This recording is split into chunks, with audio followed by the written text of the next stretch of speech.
Now that we've covered the basic components of sentences, we're going to focus on the real reasons for taking this class. How can I improve my writing style?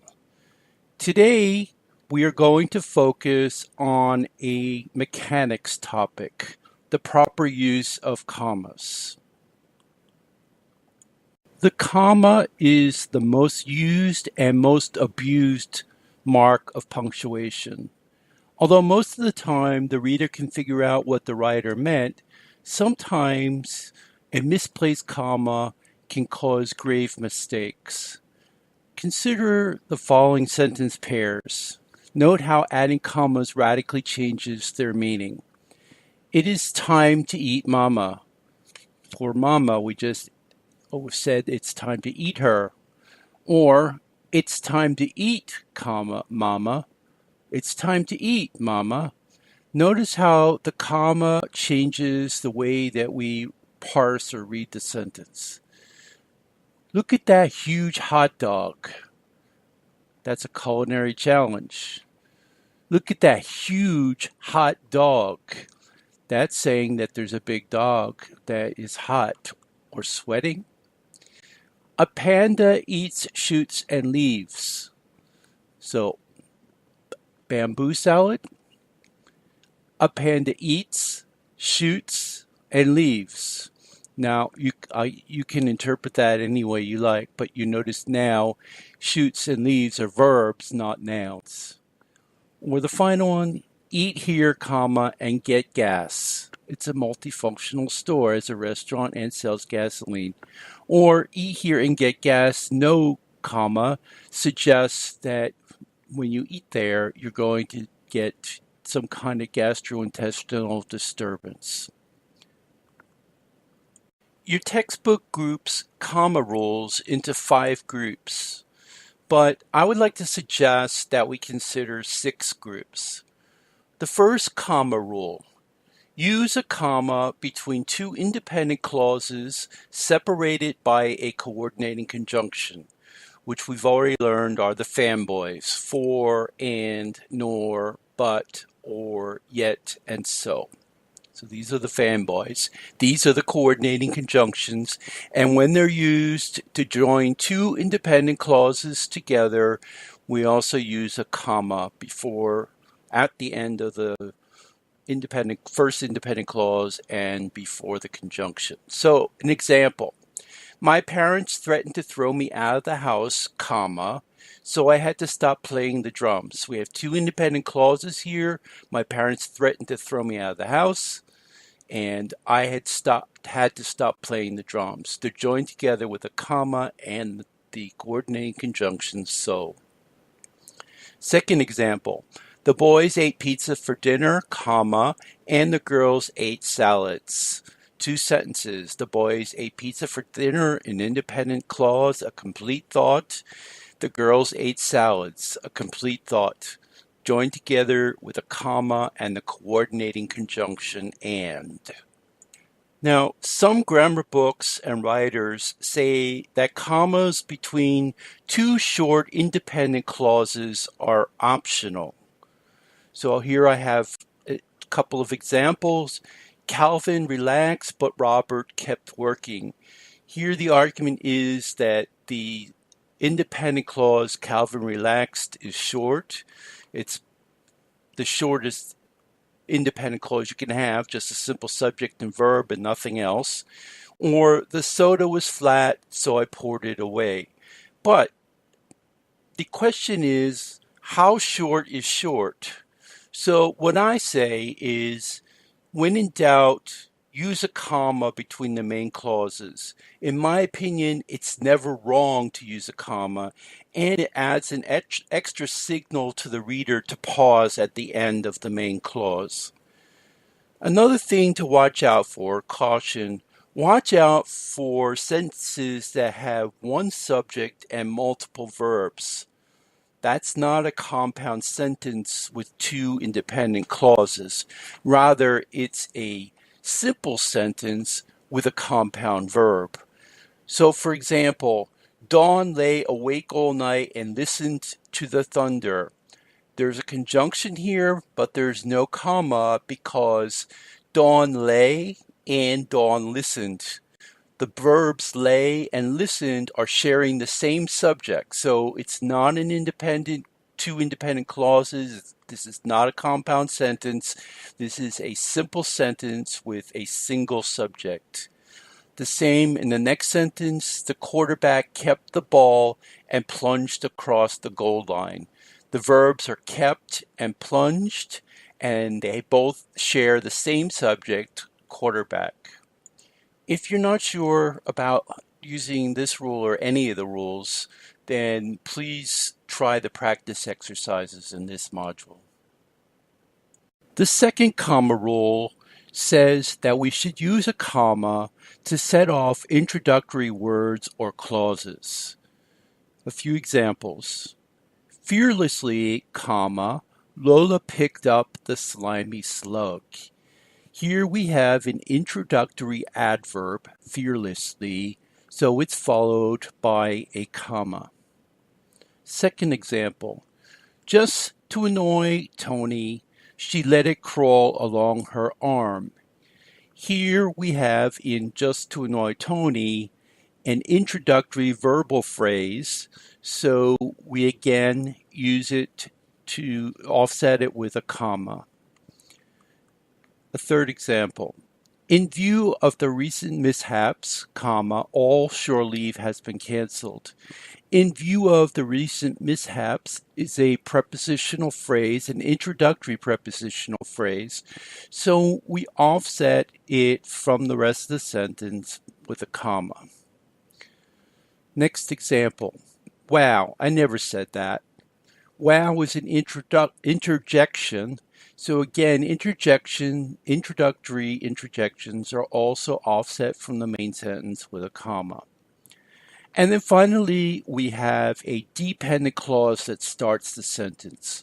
Although I have a black belt in karate, comma, I decided to go easy on the bully. So we have an introductory clause. The introductory clause should be offset from the rest of the sentence by a comma. Now, also keep in mind that these are introductory. If they are embedded in the sentence or follow the main clause of the sentence, we would not use a comma. So for example, if I had written, I decided to go easy on the bully, although I have a black belt in karate, there would be no comma in that sentence because the dependent clause follows the main clause. Same thing as Lola picked up the slimy slug fearlessly. There would be no comma because it's no longer an introduction. Your textbook goes through a lot of different examples of introductory commas, but the easy thing to remember here is that if it's introductory material, then it should have a comma in front of it. Now, some grammar books and some writers may, like with the independent clauses, might say if the introductory material is brief, the comma is sometimes omitted. But again, what is short, that is up to you. Personally, I don't feel like a short introductory clause or phrase ever needs to have no comma. In other words, I believe that it's never wrong to put in the comma. Too many commas is not worse than not enough commas. And in any case, if the introductory material could be misread without the comma, then it definitely needs to be in the sentence. So for example, the last example I have here, a few days before Glenn set out on a trip and wrecked his car. Now, when I read that sentence, I assumed there's no comma here, so I assumed that we were setting up a dependent clause. A few days before Glenn set out on his trip. Then I would expect a subject and a verb. but there is no subject. There's a verb, but there's no subject. So what I realized is that we had a compound verb, set and wrecked, both applying to Glenn. So the main clause is Glenn set out on a trip and wrecked his car. Without the comma, I misread that sentence. I said a few days before Glenn set out on his trip. And then when I got to the and, I said something's wrong. And I had to back up and reread the sentence. So if I were reading this aloud and I wanted to make sure that I pause in the right place, I would put a comma after before. Then the sentence would read, a few days before, Glenn set out on a trip and wrecked his car. So again, although the introductory clause a few days before is short, you might argue that the comma is not necessary, but in this case it is necessary because it causes a misreading of the sentence. So the bottom line is, if you have an introductory clause or an introductory phrase or an introductory adverb or an introductory interjection, just use the comma, and it then becomes a simple rule to remember. The third comma rule states that we should use a comma to separate items in a series. The series is normally 3 or more items that are in a row in a sentence. So a couple of examples. Magazines, comma, paperback novels, comma, and textbooks crowded the shelves. Here we have 3 items that are the subject of the sentence: magazines, paperback novels, and textbooks. We have them separated by a comma, and also the last one is preceded by a conjunction. This is called a series, and this is the proper use of the comma. On the second example, Pat sat in the doctor's office, comma, checked her watch, comma, and chewed gum nervously.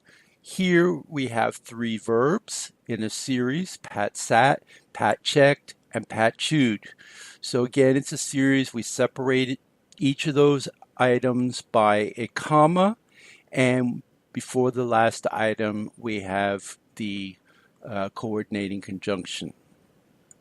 Note that every style manual, except the style manual for the Associated Press, calls for a comma following the next to last item, or what is known as the penultimate item in a series, before the coordinating conjunction. And that coordinating conjunction is usually an and or an or. You will see, however, published material, especially in newspapers, that the comma is missing before the and. We could discuss many reasons why the AP Style Manual is wrong and give examples of misreadings because of the missing comma, but let's just leave it at this statement. Follow the rule for whichever style manual you're using when you are writing a paper. In most of your classes at the university, the style manual you'll be following is either the MLA or the APA, and both of them require a comma before the next, after the next to the last item in a series. Now let's talk about a problem area in comma rule 3 that some of you have probably experienced before. When we have a bunch of adjectives in a series preceding a noun, how do we know when to use a comma and when not to use a comma? You've probably wondered and sometimes thought it just seems arbitrary. So you just decide, yeah, I'll put a comma in, or no, I don't put a comma in. So look at an example here. Lola bit into the ripe, comma, juicy apple. Or more and more people entered the crowded, comma, noisy room. Now, how did I know to put a comma there? It's a very simple trick that I'm going to teach you right now. If you can put an and between the two adjectives and the sentence still makes sense, in fact, the sentence sounds good, then you know that you can replace that and with a comma. So Lola bit into the ripe and juicy apple. Sounds good. So it's okay, use a comma. In other words, when you put the comma in, you're saying that each of those adjectives can be separately applied to the noun. Lola bit into the ripe apple, Lola bit into the juicy apple. So Lola bit into the ripe, comma, juicy apple. More and more people entered the crowded room. More and more people entered the noisy room. More people entered the crowded and noisy room. It sounds natural, so you put in the comma. But in the last sentence, Dr. Van Helsing noticed two tiny puncture marks on his patient's neck. If I put an and between two and tiny, does it sound natural? Dr. Van Helsing noticed two and tiny puncture marks. That sounds weird. We know then that the puncture marks, the adjective two and tiny, are both together describing the puncture marks. They don't apply separately. It's two tiny marks. So in this case, we would not use a comma. Okay, the fourth comma rule is also an easy one to remember, but it also has a couple of tricky things that we have to pay attention. So that's why I have a lot of examples here. Rule number 4 says to use a comma when non-essential words interrupt the flow of thought. So as a first example, I think, Sally, that you should go. Sally is non-essential information, so it's offset by a pair of commas.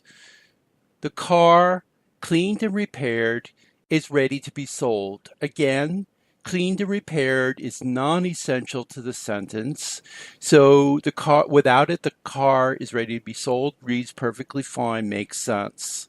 Joanne, our new neighbor, works as a bouncer. Again, the sentence, Joanne works as a bouncer, makes perfect sense. So our new neighbor, non-essential information, and it's offset by commas. Now, if the information is essential to the sentence, in other words, if I take out the words that interrupt the flow of the sentence and the sentence no longer makes sense, then that's essential. That means I don't use commas. I only use commas around non-essential where I have a pair of commas. If I take out that information, the sentence still holds strong and still makes sense. All right, usually you can hear the interruption when you read the sentence out loud. I think, Sally, that you should go. However, if you're not sure, like I said, remove the words from the sentence and see if the sentence still makes sense. If it does, then you use the commas around the material. So here's an example. Let's look at some of the problem areas that we have. Susie Hall, who is my best friend, won a new car. Can I take out who is my best friend? Yes, because the sentence Susie Hall won a new car still makes sense. So who is my best friend is non-essential material that can be taken out of the sentence. But what about the next sentence? The woman who is my best friend won a new car. If I take out who is my best friend in this particular sentence, then the remaining sentence reads, the woman won a new car, and immediately the reader is going to say, which woman? It's not clear who the writer is talking about. So we have to have who is my best friend to clarify or describe. In other words, this is a relative clause adjective that is telling us which woman the writer is talking about. So it's an essential interruption. It's an essential relative clause and therefore should not be offset by commas. Now, who as a relative pronoun, as we learned before, can function as both a restrictive and non-restrictive, or in the terminology we're using here, it can introduce a non-essential relative clause, and it also can introduce an essential relative clause. That only applies to who? The other two relative pronouns, that and which, are not interchangeable. In other words, if the interruption is non-essential, then that means that that relative clause should start with which if it's referring to a place or thing. If it's essential to the sentence, then the relative clause must begin with that, and no commas are used. So let's look at an example. Stephen King's new novel, which I read last week, was not very good. I can take out that relative clause, which I read last week, and the sentence still makes sense. Stephen King's new novel was not very good. So that's non-essential. I start the clause with which, and I add a pair of commas. But the next sentence, the Stephen King novel that I read last week was not very good. If I take out the relative clause that I read last week, and I have just remaining the sentence, the Stephen King novel was not very good, you're going to say to me, which Stephen King novel are you talking about? And my answer is the one that I read last week. So it is essential. Therefore, I need to use the relative pronoun that, and I do not use commas. The next example, The Shining, a novel by Stephen King, is a scary book. That interruption, a novel by Stephen King, is extra information. In fact, probably most of us already know that the novel The Shining is written by Stephen King. So the sentence, The Shining is a scary book, is non-essential. I'm sorry, the clause or the interruption is non-essential. So The Shining is a scary book is a perfectly acceptable sentence. But the next one, Stephen King's novel, The Shining, is a scary book. If I take The Shining out and the sentence reads, Stephen King's novel is a scary book, again, you're going to say to me, which of Stephen King's novels is a scary book? And yeah, you might argue that they all are, but here the point is that we no longer know which novel we're talking about. So The Shining is essential information to the way this sentence is structured, and therefore it is not offset by commas. I think it's safe to say that if you master the first 4 comma rules, then you will be able to address, I don't know, I was going to throw out a made-up statistic, which, as you know, many statistics are made up, and say 95%. So let's avoid that. Let's just say that if you master the first 4 comma rules, you will be able to be correct writing the comma the majority of time. The 2 remaining comma rules are extra or miscellaneous. Comma rule number 5 applies to direct quotations. So the only time you would have to worry about the use of a comma with quotation marks is if you were writing fiction and you're writing dialogue, or if you're writing an article in which you're directly quoting someone. Otherwise, you don't really need to learn actively this rule. So let's look at a couple examples. Please take a number, comma, shout at the deli clerk. Here we have a direct quotation from the deli clerk. Please take a number. The quotation is in quotation marks, and before the end of the quotation, there's a comma indicating that the sentence is continuing beyond the quotation where we have the subject and the verb of the sentence. The deli clerk shouted, period. Second example, I have told you many times, comma, the teacher said, comma, that ending commas and periods go inside the quotation marks. Now with this sentence, I want to show you a few different things. It's very common when writing fiction to interrupt the quotation with the main clause of the sentence. I have told you many times, it's a quotation in quotation marks, ends with a comma because the sentence is not yet finished.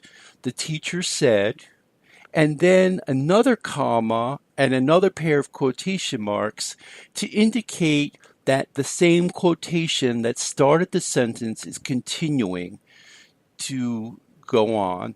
And then when that quotation is over, we have a period and then a quotation mark. And if you look at the content of this quotation, I have told you many times that ending commas and periods go inside the quotation mark.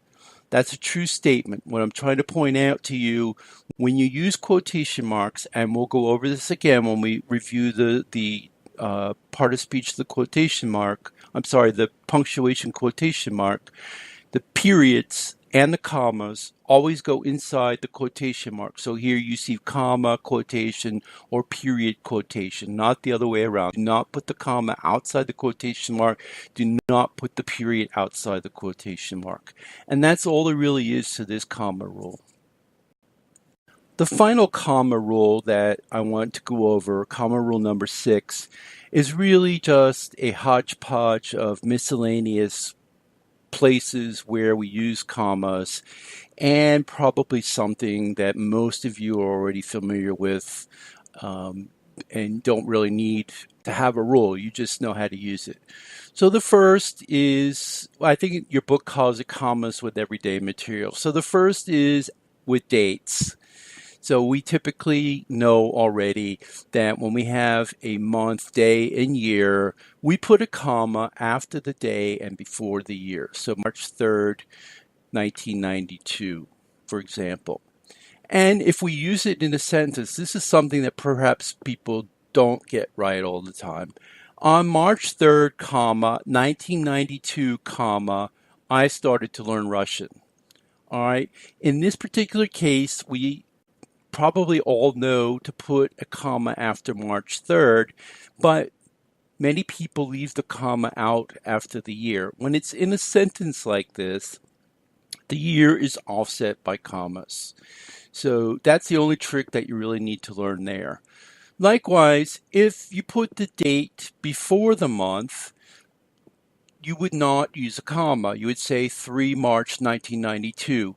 Or if you leave the date out altogether, for example, if my sentence read, in March 1992, I started to learn Russian, there would be no comma after March. Now, because that's an introductory prepositional phrase, in March 1992, I probably would put a comma after 1992.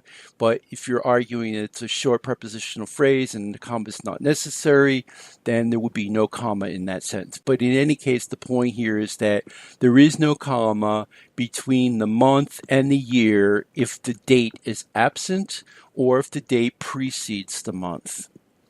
Addresses. Again, I think it makes perfectly sense. If you're writing a sentence with someone's address, you would write commas after each of the items. So, Lola lives at Greenway Village, comma, 342 Red Oak Drive, comma, Los Angeles, comma, California. Now note, there is not, for whatever reason this rule exists, that you do not put a comma between the state and the zip code. You just need a blank there. So that's the only tricky thing to remember with the address rules. Comma between all of the elements except between the state and the zip code. The next commonly used area for commas is something you've probably already learned automatically. When you're opening or closing a letter or an email or something very formal with a dear and sincerely or best regards, however you close, you use a comma after the salutation and you use a comma after the closing. So here we have dear Lola, comma, and at the end of our letter we would say sincerely, comma. The other thing that I'm sure you already know is that you put commas in the thousandths position when you're reading a number. So U.S. government estimates that Americans spend about 785 billion hours a year filling out forms. And how do I know it's billion? Because I count the zeros. So the first comma tells me that that's a thousand. The second comma tells me that it's a million, and now I realize that I made a mistake. It's 785 million hours of a year filling out forms. So those commas help me find whether I'm in the thousands, millions, or billions. Another area of miscellaneous for using a comma is between a title and a degree, for example, or between a name and a title. So, for example, in the sentence, Dr. Thomas Kitty, comma, and then if it was my degree, PhD, or Dr. Kitty Thomas, Dr. Thomas Kitty, comma, professor of English. Your textbook has many more examples of miscellaneous commas and how they're used. I didn't go over all the examples, obviously, in the previous slide, but you should still look at your textbook. If you have problems with a particular example, then make sure that you study that carefully and memorize it so that that no longer becomes a problem for you. All right, what I want to do now is go over a few things that are problem areas for people writing when they misuse a comma. In other words, where they insert an unnecessary comma. So the guideline I give you there is if a rule doesn't apply, one of those 6 rules we just used, if that rule doesn't apply, if none of those rules apply, and the sentence doesn't need clarification, then don't use a comma, just leave it out. So a couple of problem areas that we see happen quite often. One is using a comma to separate the subject from its verb. We should never do that unless it's an interruption. And in which case, if it's an interruption, then you're going to have a pair of commas so that it's non-essential information.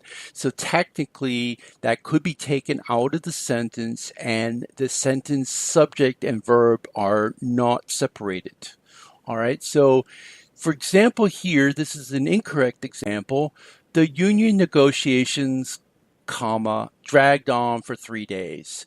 There's absolutely no reason in the world to have a comma here. All it's doing is separating the subject, negotiations, from its verb, dragged. So if you can remember that rule, do not separate a subject from its verb, you will never make this mistake. The second thing is only use a comma when you have more than 2 items in a series, or when you're joining 2 independent clauses with the conjunction and. So for example, here, an incorrect sentence, I waxed all the furniture, comma, and cleaned the windows. We only have 2 items here. There's not 3 items, there are not 4 items, there are only 2 items in this series, so there is absolutely no reason in the world to have a comma here after furniture. If this were an independent clause being made into a compound sentence, then it would read, I waxed all the furniture, comma, and then I cleaned the windows. Those are 2 independent sentences forming a compound sentence with the conjunction and a comma. Therefore, the comma is needed. Or if I had 3 items, I waxed all the furniture, comma, cleaned the windows, comma, and washed the car. That would be okay because I've got 3 items. But when it's only 2 and you've got a conjunction and, do not use the comma. It's not necessary. Okay, we only have a couple of more areas that I want to address where we see common mistakes in writing with the use of unnecessary commas. So just as I said in the previous slide, you should not separate a subject from its verb with a comma. We should also not separate a verb from its object. In other words, having a comma after the verb and before the object. So here in this sentence, Sharon carried, comma, the baby into the house is incorrect. There's no reason to have a comma there. It's not necessary. The sentence is perfectly fine without a comma. Sharon carried the baby into the house. Sharon is the subject, carried is the verb, baby is the object. Do not separate a verb and its object with a comma.